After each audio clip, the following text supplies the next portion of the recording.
সাংবাদিক তুহিন হত্যায় বিএনপিকে জড়িয়ে অপপ্রচারের অভিযোগে এনসিপি নেতা সার্জিস আলমের বিরুদ্ধে আদালতে মামলা করেছেন দলটির নেতা তানভীর সিরাজ। এতে দলের মানহানির জন্য 10 কোটি টাকা ক্ষতিপূরণ চাওয়া হয়েছে।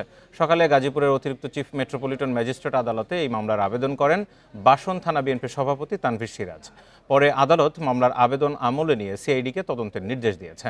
দলের নির্দেশে এই মামলা করেছেন উল্লেখ করে তানভীর সিরাজ বলেন, অপরাধী চক্রের ভিডিও ধারণ করায় সাংবাদিক তুহিনকে হত্যা করা হয়, অথচ এনসিপির মুখ্য সংগঠক সার্জিস আলম না জেনেই ফেসবুকে এই ঘটনায় বিএনপিকে জড়িয়ে নানা অপপ্রচার চালিয়েছে, যা দলের ভাবমূর্তি নষ্ট করেছে।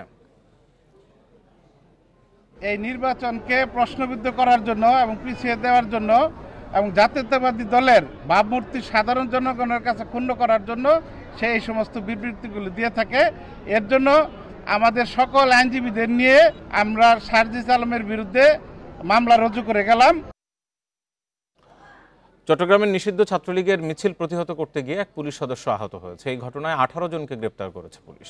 আহত এসআই আবু সায়েদ রানাকে চট্টগ্রাম মেডিকেলে ভর্তি করা হয়েছে।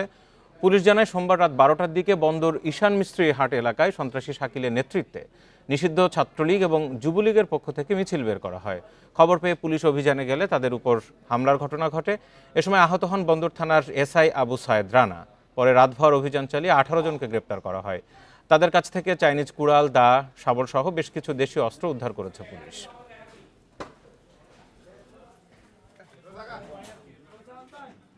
তাদেরকে ধাওয়া দেওয়ার পর সাথে সাথে তারা অতর্কিতভাবে তাদের হাতে চাপাতি, সোরা এগুলো ছিল, অস্ত্র ছিল। তারা আমাদের একজন সাব ইন্সপেক্টর আবু সাইদ রানা তার উপরে অতর্কিত আক্রমণ করে। আর আমরা সারা রাত আমরা অপারেশন পরিচালনা করেছি। অপারেশন পরিচালনা করে আমরা এর সাথে জড়িত যারা তাদের বেশিরভাগকে আমরা অ্যারেস্ট করতে সক্ষম হয়েছি। গাজীপুরের শ্রীপুরে রাতের আধারে মশাল মিছিলের প্রস্তুতির সময় নিষিদ্ধ ঘোষিত ছাত্রলীগের 4 কর্মীকে আটক করেছে পুলিশ। রাতে তাদের শ্রীপুরের গাজীপুর ইউনিয়নের আজুগির চালা এলাকা থেকে তাদের আটক করা হয়। পুলিশ জানায়, সন্ধ্যার পর থেকে অপরিচিত যুবকদের আনাগোনা বাড়ে আজুগির চালা গ্রামের সামনে। পরে সন্দেহ হলে ধাওয়া দেয় স্থানীয়রা। এদের বেশিরভাগ পালিয়ে গেলেও নিষিদ্ধ ছাত্রলীগের 4 কর্মীকে আটক করে পুলিশে দেন এলাকাবাসী। শ্রীপুর থানার ওসি জানান, তদন্ত করে তাদের বিরুদ্ধে আইনি ব্যবস্থা নেওয়া হচ্ছে।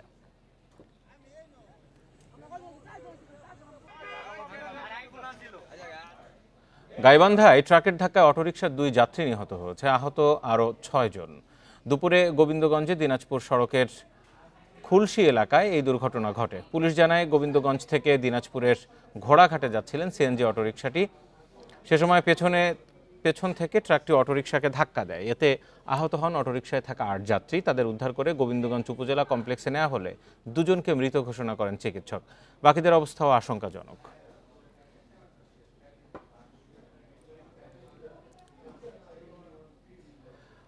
পাথর খেকোদের বাধাহীন লুটপাটে এখন বিরানভূমি সিলেটের অন্যতম পর্যটন কেন্দ্র ভোলাগঞ্জের সাদা পাথর এলাকা। গত 1 বছরে দিনে রাতে পাথর চুরির ফলে এলাকাটি এখন ধুধু বালুচর। পরিবেশবাদীদের অভিযোগ, প্রশাসনের নজরদারির অভাবে পর্যটন কেন্দ্রটি ধ্বংসের পাশাপাশি অন্তত 200 কোটি টাকার পাথর লুটপাট হয়েছে।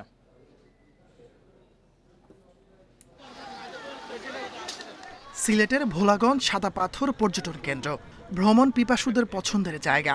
সবুজ পাহাড়ের মাঝে সারি সারি পাথরের বুক বেয়ে নেমে আসা স্বচ্ছ জলধারা, যেখানে শরীর ভিজিয়ে প্রশান্তি খুঁজে নিতেন নানা বয়সী মানুষ। রাজনৈতিক পট পরিবর্তনের পর গত 1 বছরে বাধাহীন পাথর লুটপাটের কারণে এখন বিরানভূমি এই পর্যটন কেন্দ্র। পুরো এলাকা পরিণত হয়েছে ধুধু বালুচরে। আগে যে সৌন্দর্যটা ছিল, আগে আমরা গেলে যে একটা সুন্দর লাগতো, সব জায়গায় সাদা পাথর ছিল, এখন অ্যাকচুয়ালি কিছুই নাই। প্রশাসনের কোনো ভূমিকা নাই। এতগুলা পাথর 1-2 দিনে কিভাবে এতগুলো নিয়ে যায় মানুষ? ধলাই নদীর উৎসমুখ থেকে শত শত নৌকা নিয়ে প্রকাশ্যে লুট হচ্ছে পাথর। যত্রতত্র চলছে খোরাখুরি। পরিবেশবাদীদের অভিযোগ, পাথর লুটপাট ও পর্যটন কেন্দ্রটি ধ্বংস করা হলেও নেই কোনো নজরদারি। আমি সম্পূর্ণটাই কিন্তু বলবো যে প্রশাসন, যারা স্থানীয় প্রশাসনের ব্যর্থতা না, কাজ করে যখন হয়ে ওঠে না তখন আমরা ব্যর্থ বলতে পারি, কিন্তু আসলে এখানে কাজই হচ্ছে না। তবে প্রশাসনের দাবি, এই পর্যন্ত বিভিন্ন সময়ে পাথর উত্তোলনকারীদের বিরুদ্ধে 15টি মামলায় গ্রেপ্তার করা হয়েছে 70 জনকে। বারবার অভিযানের পরও ঠেকানো যাচ্ছে না এই অপতৎপরতা। বিভিন্ন সময় আমাদের জেলা থেকে যৌথ বাহিনীও অভিযান পরিচালনা করছে, বিভিন্ন আইনানুগ কার্যক্রম করা হচ্ছে। আমরা একই সাথে অনেককে এই ক্ষেত্রে কারাদণ্ড প্রদান করেছি। একই সাথে হচ্ছে এলাকার লোকজনকে এতে ইনভলভ করা যায় কিনা আমরা দেখছি, তাদের সাথে আমরা কথা বলছি। মানুষকে এইসব থেকে বিরত রাখার জন্য আমরা সামাজিকভাবে যে কাজ করা দরকার সেগুলো করছি। গত 1 বছরে সাদা পাথর এলাকা থেকে 1,50,00,000 ঘনফুট পাথর লুট হয়েছে, যার বাজার মূল্য 200 কোটি টাকারও বেশি। Independent news. পাথর লুটপাট করে পরিবেশের ক্ষতি এবং পুরো পর্যটন কেন্দ্রটিকে বলতে গেলে একরকম ধ্বংস করার বিষয় নিয়ে এই মুহূর্তে আমাদের সাথে সরাসরি যুক্ত হচ্ছেন আলোচনা করতে পরিবেশবাদী সংগঠন ধরিত্রী রক্ষায় আমরা এর সদস্য সচিব আব্দুল করিম কিম। আপনাকে স্বাগত। এই বিষয়টি নিয়ে বেশ আলোচনা হচ্ছে, কিন্তু এটিতে আর একদিনে হলো না, এটা বেশ কয়েকদিন ধরে ধরে এরকম একটা পর্যায়ে এসছে। আপনারা তো খোঁজখবর রাখেন, একটু বলবেন যে আসলে এখানে গাফেলতিটা, ব্যর্থতাটা কার, আর কেন তারা এটা করলেন না দায়িত্ব থাকা সত্ত্বেও? দেখেন, পাথর লুটপাট তো পূর্বেও চলছিল। পাথর বিগত সরকারের সময় লুটপাট হয়েছে, কিন্তু 5 আগস্টের পরে দেখা গেছে মানে ব্যাপকভাবে যে সঞ্চিত পাথর ছিল সে পাথরগুলো একেবারে এক নিমিষে নিয়ে নেয়। এখানে দলমত নির্বিশেষে যারা লুটপাট করেছে সেই সময়ে করার সুবিধা যাদের ছিল তারা করে গেছে। এরপরে যখন সরকার দায়িত্ব গ্রহণ করলেন এবং আমাদের পরিবেশ এবং বন মন্ত্রণালয়ের দায়িত্ব নিয়েছেন পরিবেশ আন্দোলনের অন্যতম নেত্রী সৈয়দা রিজওয়ানা হাসান, তো সেই সময় থেকে আমরা আশাবাদী ছিলাম এবং তিনি নিজেও এই সিলেটের পাথর রক্ষার জন্য অতীতে কাজ করেছেন। সেই হিসাবে প্রত্যাশা ছিল যে সিলেটের এই সাদা পাথর থেকে শুরু করে জাফলং সহ সমস্ত এলাকার পাথরগুলো সংরক্ষণ হবে। কিন্তু দেখা গেছে যে পুরো এই বছর জুড়েই পাথর লুটপাট হয়েছে। যখন কোয়ারি বন্ধের ঘোষণা ছিল সে সময়ও হয়েছে, যখন উন্মুক্ত করার মাঝখানে ঘোষণা এসেছে সে সময়ও হয়েছে। আপনি এই প্রতিবেদনেই শুনেছেন যে প্রায় 200 কোটি টাকার পাথর উত্তোলন হয়েছে। কোথা থেকে এই পাথরগুলো, মানে প্রকৃতি থেকে আসা 200 কোটি টাকা লুট হয়েছে। এই লুট তো কেউ পকেটে করে পাথরগুলো নিয়ে যায়নি, পাথরগুলো নেওয়া হয়েছে নৌকার মাধ্যমে তোলা হয়েছে একটা জায়গায়। এইটা তো মূলত উপজেলা প্রশাসন এবং সিলেটের যে জেলা প্রশাসন তাদের দায়িত্ব। এইভাবে তো একটু জানতে চাই যে যারা এখান থেকে নিচ্ছে দিনে দুপুরবেলা সবাই দেখছে, তারা কেন এটার বিরুদ্ধে ব্যবস্থা নিতে পারলে না? তাদের ভয়টা কোথায় ছিল, বা কারা এত শক্তিশালী যে এটা করলো? প্রথম কথা হচ্ছে এই যে 200 কোটি টাকার পাথর যদি হয়, তো এই পাথর লুণ্ঠন যখন হয়েছে এইটার ভাগ বা স্থানীয় প্রশাসনের কাছে গেছে, আর নয়তো তারা তাদের দায়িত্ব পালন করতেন। দ্বিতীয়ত হচ্ছে যে এখানে রাজনৈতিকভাবে যারা প্রভাবশালী তারা তাদের প্রভাব তৈরি করেছেন। আপনারা দেখেছেন যে উপদেষ্টা মহোদয় নিজে অসহায়ত্ব প্রকাশ করেছেন যে উনি পাথর উত্তোলন বন্ধ করতে পারেননি। তো যখন উপদেষ্টা বলেন আমি পারিনি, তখন জেলা প্রশাসকের পক্ষেও সহজে বলা সম্ভব, আমার পক্ষেও সম্ভব না। উপজেলা প্রশাসনও বলবে স্থানীয় রাজনৈতিক শক্তি এত শক্ত, তাদের মধ্যে এমন ঐক্য আছে যে তারা তাদেরকে নিবৃত্ত করা যায় না। আসলে এখানে একটা বিষয় একটু জানতে চাইবো, যা হয়ে গেছে, যেই ক্ষতি হয়ে গেল, এটা কি আর প্রাকৃতিকভাবে পূরণ হওয়া সম্ভব? সাদা পাথরে আবারও যখন বর্ষা আসবে, পাথরগুলো তো আসলে ভারত থেকে পাহাড়ি ঢলে নেমে আসে, সেই হিসাবে হয়তো আসবে কিছু, কিন্তু ইতিমধ্যে খোঁড়াখুড়ি সহ নানানভাবে এই পুরো এলাকার ভূপ্রকৃতিকে সম্পূর্ণরূপে বদলে ফেলা হয়েছে। এই ক্ষতি আসলে সহজে পূরণ হবার না। আপনাকে ধন্যবাদ। আমরাও তাই দেখছিলাম, বড় বড় গর্ত করা হয়েছে নদীর তলদেশে, ও স্বচ্ছ পানি এখন আসলে ঘোলা হয়ে গেছে। ধন্যবাদ আপনাকে আমাদের সাথে যুক্ত হওয়ার জন্য। শেখ হাসিনার বিরুদ্ধে দুর্নীতির মামলার তদন্ত দ্রুত শেষ করা হবে বলে জানিয়েছেন কমিশনের চেয়ারম্যান ডক্টর মোহাম্মদ আব্দুল মোমেন। অন্তর্বর্তী সরকারের উপদেষ্টাদের বিরুদ্ধে দুর্নীতির অভিযোগ দায়ের হলে তা তদন্ত করবে দুদক, জানান তিনি। সকালে রংপুরে দুর্নীতি দমন কমিশনের জেলা ও বিভাগীয় কার্যালয় ভবনের ভিত্তিপ্রস্তর স্থাপনের পর এসব কথা বলেন সংস্থার চেয়ারম্যান।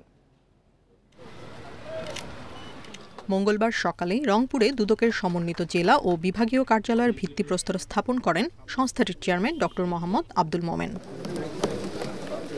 এই সময় তিনি সাংবাদিকদের জানান, শেখ হাসিনার বিরুদ্ধে 6টি দুর্নীতির মামলার তদন্ত করছে দুদক। দ্রুত এসব তদন্ত শেষ করা হবে, জানান চেয়ারম্যান। সাবেক প্রধানমন্ত্রী শেখ হাসিনার বিরুদ্ধে আমাদের এখানে কয়েকটা মামলা চলমান, আরও কয়েকটা বিষয় তদন্তাধীন। তদন্ত করে শেষ পর্যন্ত যদি প্রমাণিত হয় আমরা মামলা মোকদ্দমায় চলে যাব।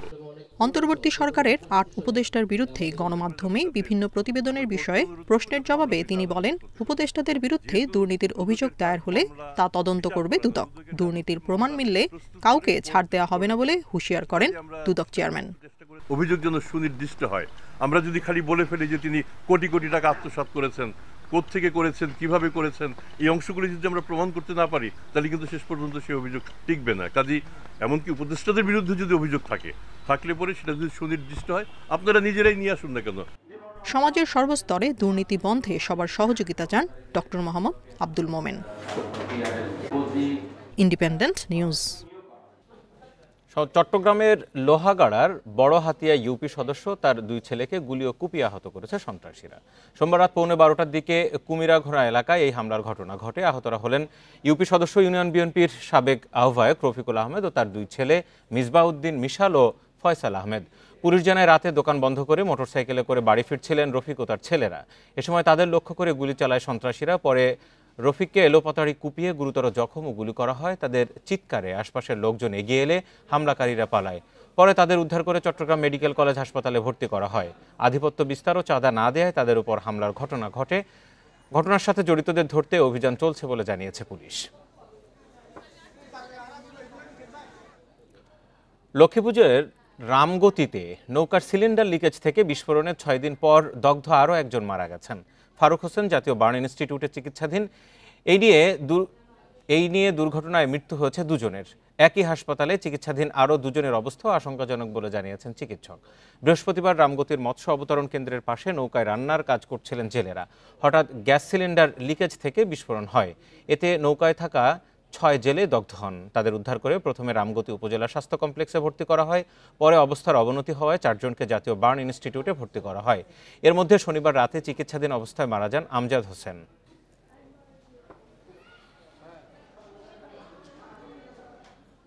যশোরের অভয়নগরে লিমন শেখ নামে এক অটো ভ্যান চালককে হত্যা করেছে দুর্বৃত্তরা। সকালে উপজেলার শঙ্করপাশা গ্রামের পতিত জমি থেকে মরদেহটি উদ্ধার করে পুলিশ। পুলিশ জানায় সোমবার রাতে ব্যাটারি চালিত অটো ভ্যান নিয়ে বাড়ি থেকে বের হয়ে আর বাড়িতে ফেরেননি লিমন। সকালে একটি গাছের সাথে গলায় ফাঁস লাগানো অবস্থায় তার মরদেহ দেখতে পায় স্থানীয়রা। খবর পেয়ে পুলিশ মরদেহটি উদ্ধার করে যশোর সদর হাসপাতালের মর্গে পাঠায়। প্রাথমিকভাবে ধারণা করা হচ্ছে অটো ভ্যানটি ছিনিয়ে নিয়ে লিমনকে হত্যা করে দুর্বৃত্তরা। হত্যায় জড়িতদের ধরতে অভিযান চলছে বলে জানায় পুলিশ।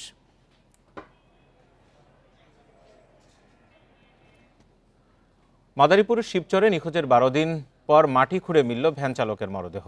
এই ঘটনায় একজনকে গ্রেপ্তার করেছে পুলিশ। পুলিশ বলছে গত 31 জুলাই সকালে ভ্যান নিয়ে বাড়ি থেকে বের হন মিজান শেখ। এরপর আর বাড়ি না ফেরার পরদিন শিবচর থানায় নিখোঁজ ডায়েরি করেন। পরে থানা পুলিশ তথ্য প্রযুক্তি ব্যবহার করে নুরুল আমিন নামে একজনকে কুষ্টিয়ার কুমারখালী থেকে গ্রেপ্তার করে।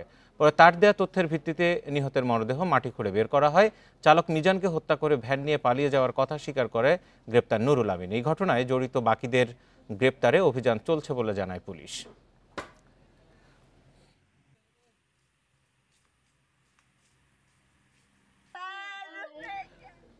এবার ডেঙ্গু পরিস্থিতি নিয়ে প্রতিবেদন।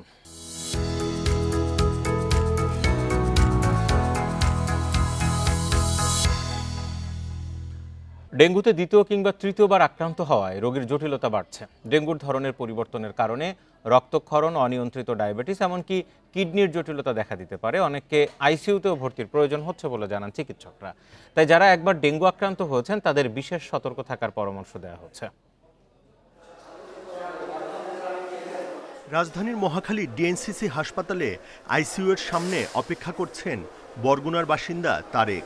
ডেঙ্গু আক্রান্ত খালার শারীরিক জটিলতা দেখা দিলে গত বৃহস্পতিবার আইসিইউতে নিতে হয়। এই হাসপাতালের আইসিইউতে অনেকেই রয়েছেন যারা দ্বিতীয়বার ডেঙ্গু আক্রান্ত। তার শ্বাসকষ্ট হইতেছিল, প্লাস হচ্ছে বুকে প্রচুর পরিমাণ ব্যথা করতেছিল এরকম বলতেছিল, আর ডায়রিয়ার সমস্যাটা ছিল।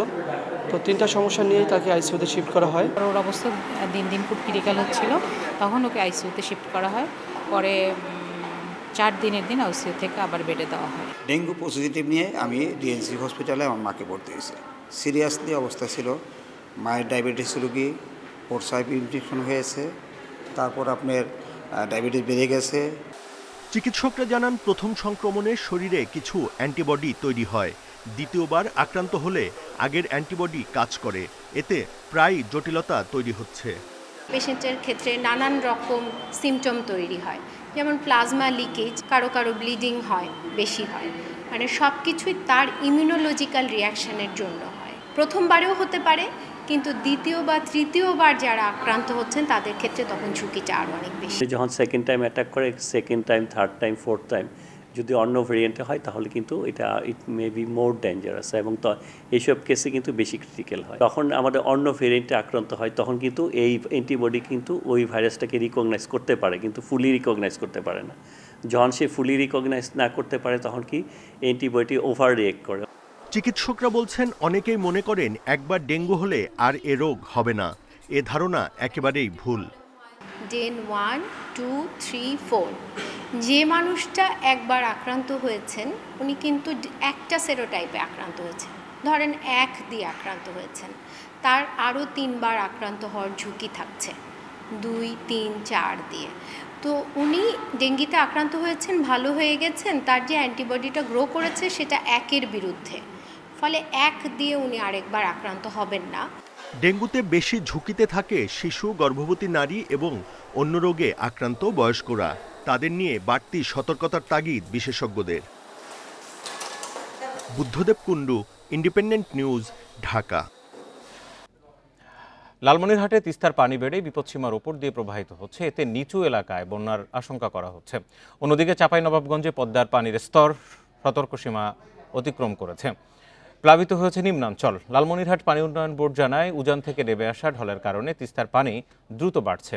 এর মধ্যে কিছু এলাকায় ফসলি জমি এবং বাড়িঘরে পানি ঢুকতে শুরু করেছে। পানি প্রবাহের চাপ অব্যাহত থাকলে সন্ধ্যার মধ্যেই বেশ কিছু এলাকা প্লাবিত হতে পারে আশঙ্কা করা হচ্ছে। এ অবস্থায় স্থানীয় বাসিন্দাদের সতর্ক থাকতে বলা হয়েছে। আগামী 3 দিন ধরে এই অঞ্চলে ভারী বর্ষণ ও উজানের ঢলের সম্ভাবনা রয়েছে, এতে আকস্মিক বন্যা পরিস্থিতির সৃষ্টি হতে পারে।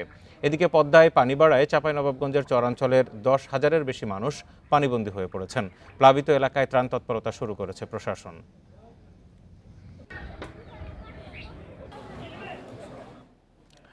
এক সপ্তাহ পর রাঙামাটির কাপ্তায় জলবিদ্যুৎ কেন্দ্রের 16টি গেট বন্ধ করা হয়েছে। হ্রদের পানির উচ্চতা কমায় সকালে গেটগুলো বন্ধ করা হয়, জানান জলবিদ্যুৎ কেন্দ্রের ব্যবস্থাপক প্রকৌশলী মাহমুদ হাসান। তিনি জানান হ্রদের পানি বিপদসীমা অতিক্রম করায় গত 5 আগস্ট কাপ্তাই বাঁধের 16টি গেট 6 ইঞ্চি করে খুলে দেওয়া হয়। পরবর্তীতে বৃষ্টি অব্যাহত থাকায় উজান থেকে নেমে আসা পাহাড়ি ঢলে পানি অস্বাভাবিকভাবে বেড়ে যাওয়ায় গেট সর্বোচ্চ 3.5 ফুট পর্যন্ত খুলে দেওয়া হয়েছিল। বর্তমানে পানি দ্রুত কমতে থাকায় গেটগুলো বন্ধ করা হয়েছে।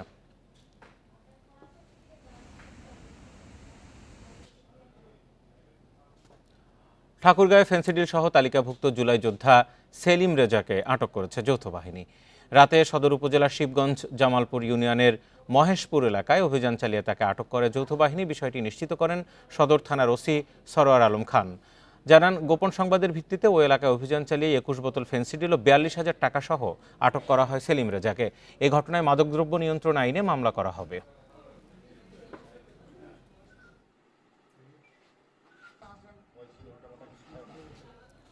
কিশোরগঞ্জের নিকলিতে নদী থেকে বালু উত্তোলনকে কেন্দ্র করে বিএনপি ও যুবদলের নেতাকর্মীদের মধ্যে সংঘর্ষে অন্তত 20 জন আহত। বেলা 11:30টার দিকে উপজেলা সদরের নতুন বাজার এলাকায় এই সংঘর্ষ হয়। নিকলির এসিল্যান্ড প্রতীক দত্ত জানান, উপজেলা যুবদলের সিনিয়র যুগ্ম আহ্বায়ক আজহারুল ইসলাম সোহেলের অভিযোগের ভিত্তিতে সোমবার রাতে ঘোড়াউত্রা নদীতে অবৈধ বালু উত্তোলনকারীদের বিরুদ্ধে অভিযান চালানো হয়। এ সময় ড্রেজার সহ রিপন মিয়া নামে একজনকে আটক ও 1 লাখ টাকা জরিমানা করা হয়। ওই ঘটনাকে কেন্দ্র করে মঙ্গলবার সকালে অভিযোগকারী সোহেল ও অভিযুক্ত পক্ষে ওয়ার্ড বিএনপির সভাপতি গিয়াসউদ্দিনের লোকজন সংঘর্ষে জড়ায়। পরে খবর পেয়ে ঘটনাস্থলে গিয়ে পরিস্থিতি নিয়ন্ত্রণে আনে পুলিশ। এলাকায় বাড়তি পুলিশ মোতায়েন করা হয়েছে। এ বিষয়ে পরবর্তী আইনানুগ ব্যবস্থা প্রক্রিয়াধীন রয়েছে বলেও জানায় পুলিশ। গাজীপুরে বকেয়া বেতনের দাবিতে ঢাকা ময়মনসিংহ মহাসড়ক অবরোধ করে বিক্ষোভ করেন একটি পোশাক কারখানার শ্রমিকরা। ভোগড়া বাইপাস এলাকায় ঘণ্টাব্যাপী অবরোধ সৃষ্টি হয় দীর্ঘ যানজটের। পুলিশ জানায়, ভোগড়া বাইপাস এলাকায় রোয়া ফ্যাশনস লিমিটেড কারখানা শ্রমিকদের জুলাই মাসের বেতন পরিশোধ না করে বন্ধ ঘোষণা করে কর্তৃপক্ষ। সকালে কাজে এসে মূল ফটকে অনির্দিষ্টকালের বন্ধের নোটিশ দেখে ক্ষুব্ধ হয়ে ওঠেন শ্রমিকরা। এক পর্যায়ে সকাল 9টার দিকে ঢাকা ময়মনসিংহ মহাসড়ক অবরোধ করে বিক্ষোভ শুরু করে। খবর পেয়ে পুলিশ সেনাবাহিনী ঘটনাস্থলে পৌঁছে শ্রমিকদের সড়ক থেকে সরিয়ে দিলে সকাল 10টার পর স্বাভাবিক হয় যান চলাচল। শ্রমিকদের দাবি দেওয়া নিয়ে মালিকপক্ষের সাথে আলোচনা চলছে বলে জানিয়েছে পুলিশ। বরিশালে স্বাস্থ্যসেবার মানোন্নয়ন, সেতু নির্মাণ, রেল সংযোগ স্থাপন সহ 27 দফা দাবিতে মানববন্ধন ও সমাবেশ অনুষ্ঠিত হয়েছে। সকাল 10:30টায় নগরীর সদর রোডের অশ্বিনী কুমার হলের সামনে মানববন্ধন ও সমাবেশের আয়োজন করে বরিশাল বিভাগ উন্নয়ন ও স্বার্থ সংরক্ষণ কমিটি। এ সময় বক্তারা বলেন, বরিশাল বিভাগ হলেও এখানে এখনও উন্নয়নের ছোঁয়া লাগেনি। ভাঙ্গা থেকে কুয়াকাটা পর্যন্ত 6 লেন মহাসড়ক নির্মাণ, রেল সংযোগ সহ 27 দফা দাবি তুলে ধরেন। দাবি আদায়ে বরিশালবাসী ঐক্যবদ্ধ রয়েছে বলে জানান বক্তারা। এতে যোগ দেন বিভিন্ন সামাজিক, সাংস্কৃতিক, রাজনৈতিক ও সুশীল সমাজের নেতারা।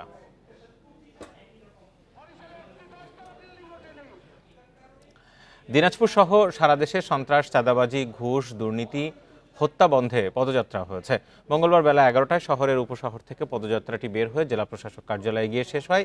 জেলা ভূমিহীন সমন্বয় পরিষদের আয়োজনে পদযাত্রায় বিভিন্ন শ্রেণী পেশার নারী পুরুষ অংশগ্রহণ করেন। পদযাত্রা শেষে প্রধান উপদেষ্টা বরাবর জেলা প্রশাসকের কাছে স্মারকলিপি জমা দেন তারা। স্মারকলিপিতে বলা হয়, দিনাজপুর সহ সারা দেশে চুরি, চাঁদাবাজি, সন্ত্রাস, হত্যা আশঙ্কাজনক হারে বেড়েছে। এতে মানুষ নিরাপত্তাহীনতায় রয়েছে ও সমাজে নৈরাজ্য ছড়িয়ে পড়ছে।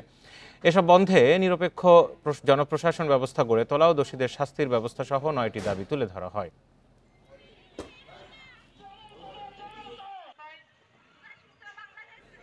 চাঁদপুরের ফরিদগঞ্জে ভাতিজাকে হত্যার অভিযোগে চাচাসহ 3 জনের নামে মামলা হয়েছে।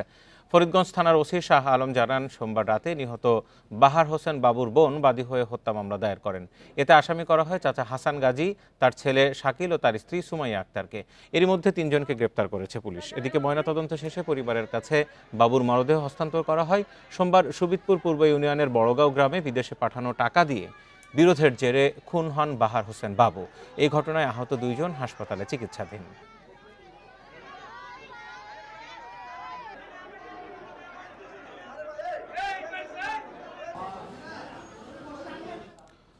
যশোরের মনিরামপুরে পাড়িয়ালী সরকারি প্রাথমিক বিদ্যালয়ের পরিত্যক্ত ভবন ভেঙে ফেলা হলেও জমি নিয়ে জটিলতায় নতুন ভবন নির্মাণ হয়নি 5 বছরেও।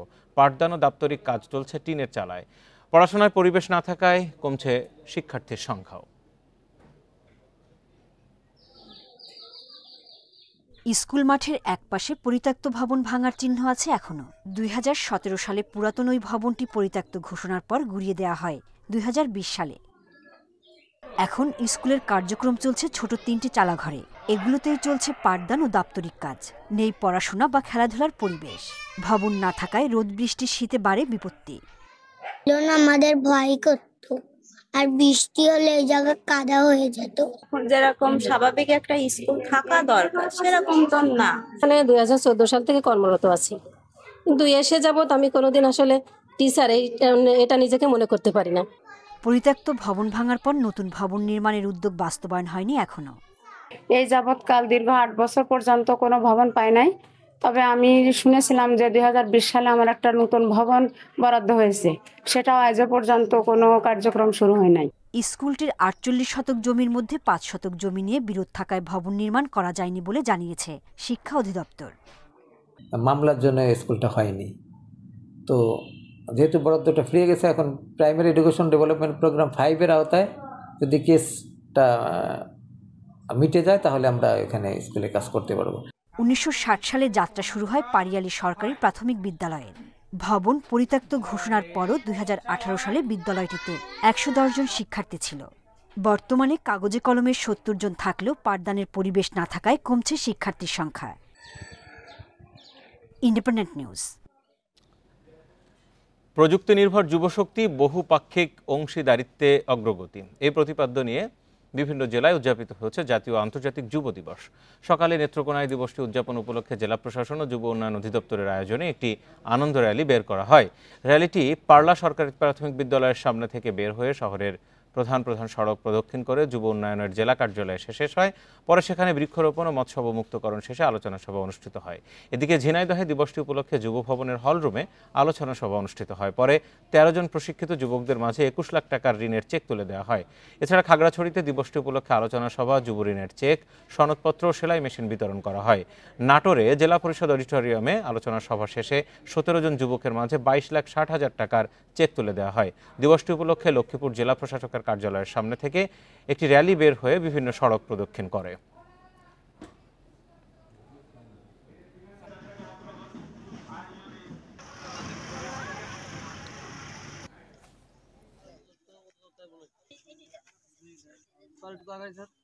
বিভিন্ন সংগঠনের সংগঠক।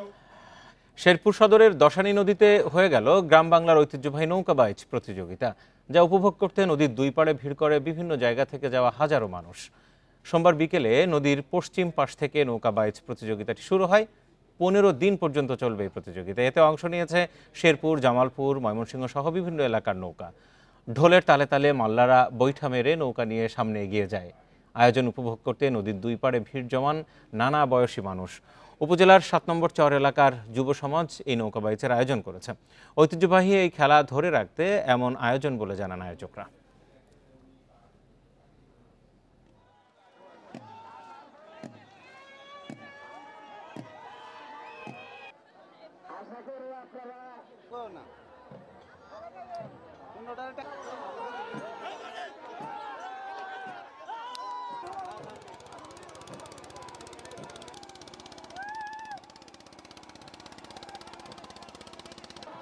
তো এখানে আইসা আমার মনটা ভরে গেছে। ঠিক আছে, গ্রাম বাংলা ঐতিহ্য খেলা অনেক সুন্দর। আমার বাড়ি এই পাশে, এই গ্রামেই। তো আমাদের এলাকায় অনেকদিন যাবত নৌকা খেলা হয় না, এটাই হয়তো প্রথম। বাচ্চারাও দেখছে, আমরাও দেখতেছি। খেলাটা খুব মজা লাগে, খুব সুন্দর খেলা। খেলাটা খুবই ভালো লাগলো, আমার সবাই বন্ধু বান্ধব মিলে আসছিলাম। জলাবদ্ধতা নিরসনে নোয়াখালীতে খালের উপর থেকে অবৈধ বাঁধ ও স্থাপনা উচ্ছেদ করেছে প্রশাসন। সকাল থেকে সদর উপজেলা সহকারী কমিশনার শাহনেওয়াজ তানভীরের নেতৃত্বে এই অভিযান শুরু হয়। পৌরসভার সোনাপুর 0 পয়েন্ট ও নোয়াখালী বাস টার্মিনাল এলাকায় অভিযান চালায় প্রশাসন। এ সময় খালের দুই পাশে গড়ে তোলা বিভিন্ন অবৈধ স্থাপনা উচ্ছেদ করা হয়। পাশাপাশি পানি প্রবাহ স্বাভাবিক রাখতে খালের ময়লা আবর্জনা অপসারণ করা হয়। অভিযানে সেনাবাহিনী, আনসার সদস্যদের পাশাপাশি সহযোগিতা করে স্থানীয় স্বেচ্ছাসেবীরাও। উপজেলার সব খাল দখলমুক্ত না হওয়া পর্যন্ত অভিযান চলবে বলেও জানায় প্রশাসন।